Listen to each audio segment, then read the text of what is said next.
Hi guys, thank you for tapping on my video. Basically, this video is about my trip to Ukraine, and I am very nervous. I'm very nervous just because this is my first video where I do a bit of talking. So yes, I prepared a little bit of notes for myself so that I don't forget to tell you everything. But this video is about my trip to Ukraine because many of my friends were asking like how it is to travel to Ukraine now, because usually before it took like 3 hours on a plane from UK to get to Ukraine, which is now obviously that's not the case because the obviously the air traffic above Ukraine is now restricted for the commercial flights. And so many people ask me, how is it to get there now? And how is it going in there right now? So this video is made to show you those who are curious, who wonder how it is and what usually you have to go through. And basically, thank you for watching, and let's carry on. And just to say in advance, I'm very sorry for my voice if you don't like it. I don't like it either, but I'm very anxious and very excited to finally voice over it. This is my first time, so don't be too judgeful on me. And so yeah, I started my trip with the drive through the Rock of Ages with lovely views. That's basically quite early in the morning, that's 7 something. And obviously that's how any trip to the airport starts, so that's gonna be our starting point. And usually during this I really like to enjoy the wonderful views of the sites around that we drive around. And here are the little mountain goats. Oh, they're so lovely. I really enjoy seeing them every time. It's such a rare thing to see them.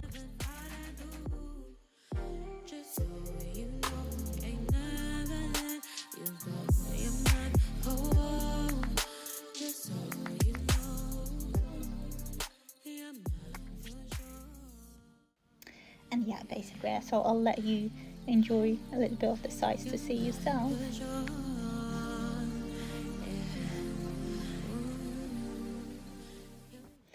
And meanwhile, we get to the airport. There were a bit of queues and traffic there, but there we are. A lovely worker from the Ryanair just come passes through. And of course, there is no way passing the duty-free just like that. Of course, we have to wander around and see what's there. But I must say actually that in Bristol Airport, that's where I was departing from, it actually did very nice restaurant, lounge and cafe area. It's so much nicer now actually. They did improve very nice. I'm not a big fan of Bristol Airport, but they did a very nice job there.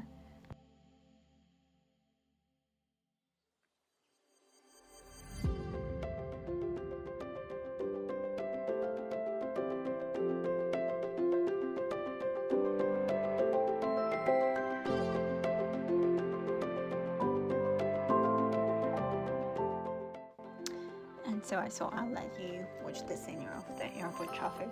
I really like it myself. It makes me actually feel quite calm. I feel like at home there, I don't know.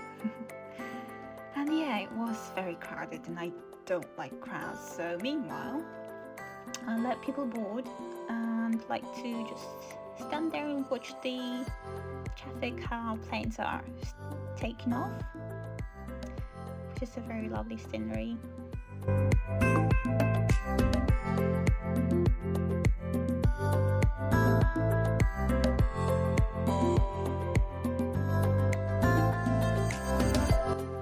And as we go through all of the procedures in the plane, I really enjoyed reading a lovely book, which is written by my favorite influencer, Lydia Millen. Hello to her. And I do recommend this book, by the way. It's called Evergreen. And as you can see, I was reading the part about the right to rest. There is a right to rent in England, but this is the right to rest. And yeah, a bit of scenery from Poland. So basically, let me start telling you about what it takes to get to Ukraine. So as you can see, I boarded in Bristol, and I landed in some sort, like usually takes to land in some sort of airport in Poland. In my case, it was Rzeszów airport. And you can see a little bit of Poland here. It is very green, I must say. It's very nice. It is like a very Eastern European, so it's actually a very nice place for you to experience if you want to, especially the north of Poland. And it has a lot of fields like Ukraine does, and it's just a very beautiful place to watch, especially when you're traveling by the train. So yeah, my next point was to get to the nearest railway station, and I took a quick train to get to the city called Przemyśl. Somebody called it some sort of other way, but I think in Polish they call it this way, which is basically that's where I get the train to get to Ukraine. That's kind of like the border sort of city, I guess, for the trains.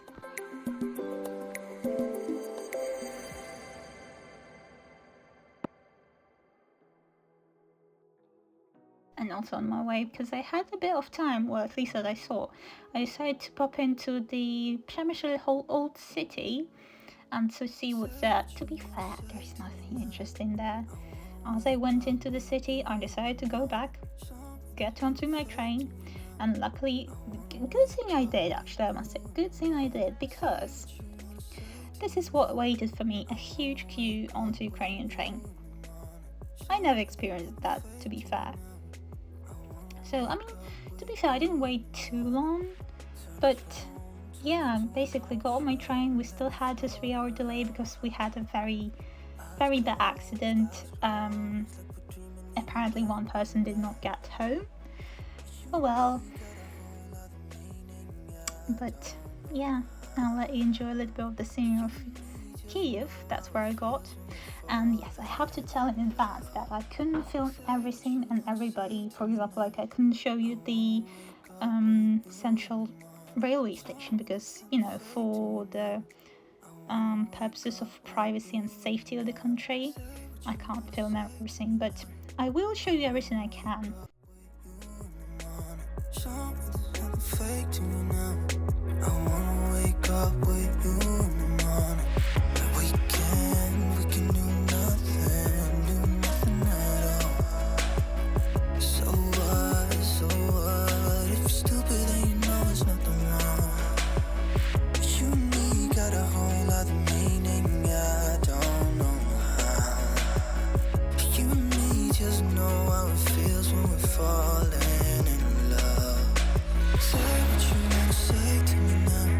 I wanna wake up with you in the morning. Something fake to me now. I wanna wake up with you in the morning. Say what you wanna say to me now. So back there on that bridge, I was passing the most famous river in Ukraine, which is Dnipro River, and we'll be passing a petrol station right now, and my goodness, how much I really want to tell you more and show you more of Ukrainian petrol stations. They are massive, and I'm not talking about like just the size of them, but the way that how far they go with the customer service. Oh my goodness, you can find everything there. This is a true resting place for travelers. You can some of them even have restaurants or at least cafes, and you definitely can get some snacks and stuff like that, well, obviously, but each petrol station for sure will have a bathroom. You can give a phone call if you're in an emergency, or you can just have a rest. You'll probably have a seat somewhere around. Oh, they're just lovely.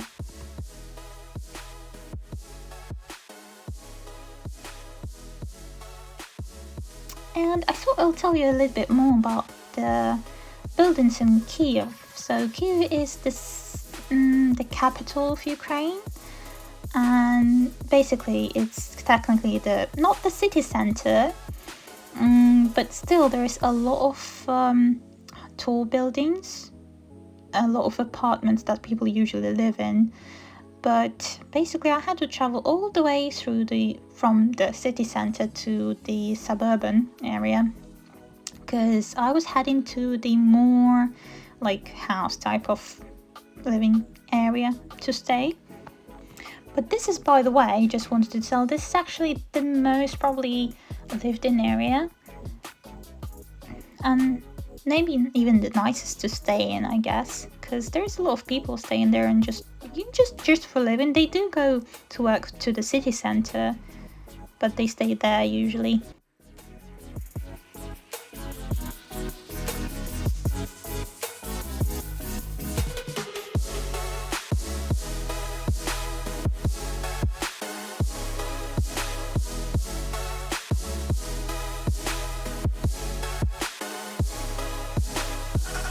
And as we are passing through, I just wanted to tell that there are a lot of shops and shopping malls in Kiev. People in Ukraine do really like to entertain themselves. They occasionally quite like to spend their time in the shopping malls, but not just to shop, because a lot of shopping malls in Ukraine have a lot of like attractions and some activities to do. We definitely should have a cinema in any type of shopping mall. There might be a bowling alley, and I know there is actually one shopping mall which is huge. It's massive, and it even have like its own roller coaster inside, even view. It's like mind-blowing, but it's so fun in there. Love it.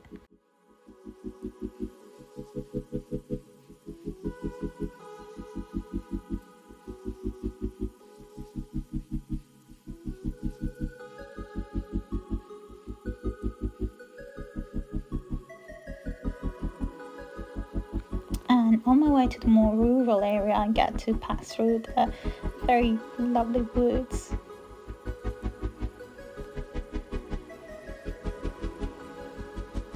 Also, you may be able to see a lot of like market stalls or something like that, but this is the most important part I wanted to show you. So these that you have just seen, they're like the safety blocks that people and soldiers basically built to prevent Russian army invading areas, basically, if they get to that point, so that they can protect the area and block the roads, to help themselves. And yeah, I thought I'll show you our supermarkets, our huge grocery stores. You know what, maybe economics in Ukraine are not very well, but my goodness, the grocery stores, the abundance of food there. Oh, just look at that bakery, and it's all handmade. This is so fascinating. The candies, everything's handmade. I never actually, to be fair, traveling throughout Europe and throughout the world, I never seen such an abundance in just an ordinary supermarket. It's like off the road. There's so many stuff to choose, and everything, like majority of stuff that you can see here is handmade. The chocolates, the bread, and the abundance of, the choice that you have in only one supermarket. That's fascinating. And the design in this supermarket is also very wonderful. I know that this supermarket actually designed their stores to be like with the different stories, I guess, and this one is I think it's a Little Prince. Look at the abundance of meat and fish. My goodness, my mouth is watering right now just watching it again and again. And I thought I'll show you something of my past memories. Yes, during my trip we also sold my car, and this was when I met my friend, and my auntie decided to help out the hedgehog.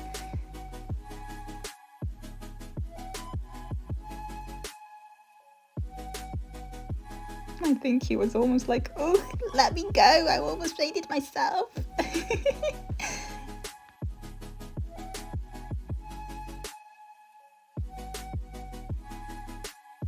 But yeah, I sold my car. It was a bit emotional because that was my first car, and of course we decided to calm myself and also celebrate it with sushi. And my goodness, sushi in Ukraine is the best. The quality and the cost are probably, I can't even tell much more. So yeah, this is what you're seeing here is the metro station. That's how they usually look in here. So I'll show you a little bit of how metro looks like in Ukraine and how it works. So you're probably familiar quite a bit with the London Underground, which is basically, you can probably see some similarities. Obviously this is still like a underground, but you know, in different countries it looks different. So I'll give a little bit of insights from my point.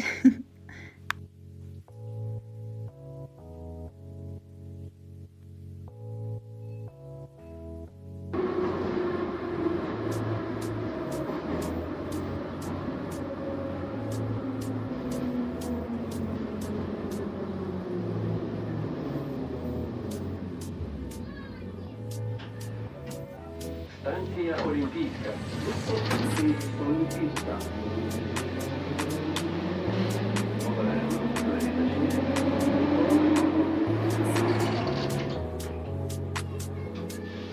Наступна станція Палац Україна. Those sounds are probably very nostalgic to many Ukrainians, especially those are citizens of Kiev. And yeah, I just wanted to tell a little bit about how you get to the station, basically, because you saw that from one side I just went down a few steps, but in this case I'm using the excavator. Excavator, is that the right word?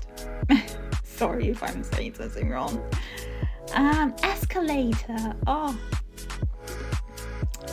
And we have one of the stations that actually, I think it holds the world Guinness record. That is the deepest station in the world.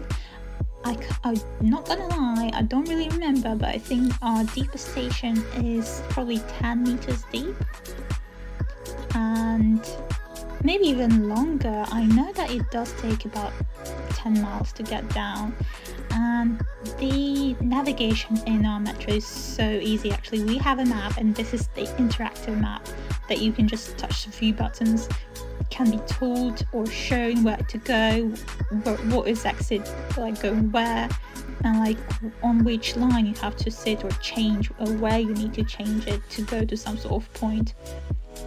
It's so easy actually, and so nice. And on my way back to the railway station to head back to England, there was some sort of a fire going on. It was so sad. But here it is, the waiting area of the railway station, the main railway station. And they made it so lovely. There is so much place for kids to play around. And so off we go onto a road. Oh yes, and I'll insert a few clips of the audio from our trip, how they usually talk about stuff and what we ask for in the train. It's actually so lovely, I saw about it.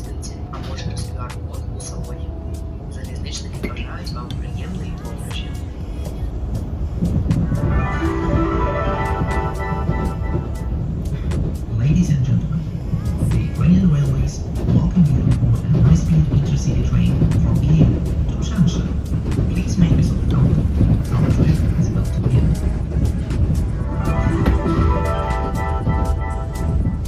Please have your ID and tickets ready. Passengers without a ticket will be charged a penalty and will have to leave the train at the next station.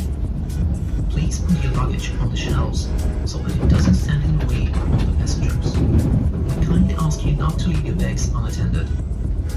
To open the doors of the train car, please use the button on the door. There are toilets in all carriages of this train. Some of them are specially designed for passengers with disabilities. Please let our stewards show you the way. Please make your phone calls quietly. Use your headphones when listening to music or watching video, so that to respect the privacy of your neighbors.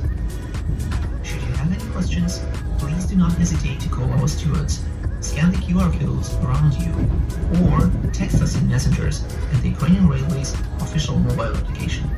Thank you. Have a nice trip. It's so let me conclude how my trip went. So it took me about 2 days to travel one way and the other. So in the morning I flew to Poland and then spent a day traveling on different trains and took an overnight train to go to Ukraine. And then in the morning I arrived, took a taxi to get to my area where I was staying. And then on my way back, also I was traveling with my grandma, so it was a bit harder, but we took an overnight train, although we were sitting the whole night, but we couldn't really sleep because we had a lot of checks, obviously, like a passport control and just the safety checks and stuff like that. And then we had to change the train, which means we also had to go through more checks. And we had to get quickly to the airport, and we then flew to England. And afterwards, of course, I didn't want to go back and sleep. Yeah, that's the best thing to do. I wanted to go and enjoy the car show. But what cars were they?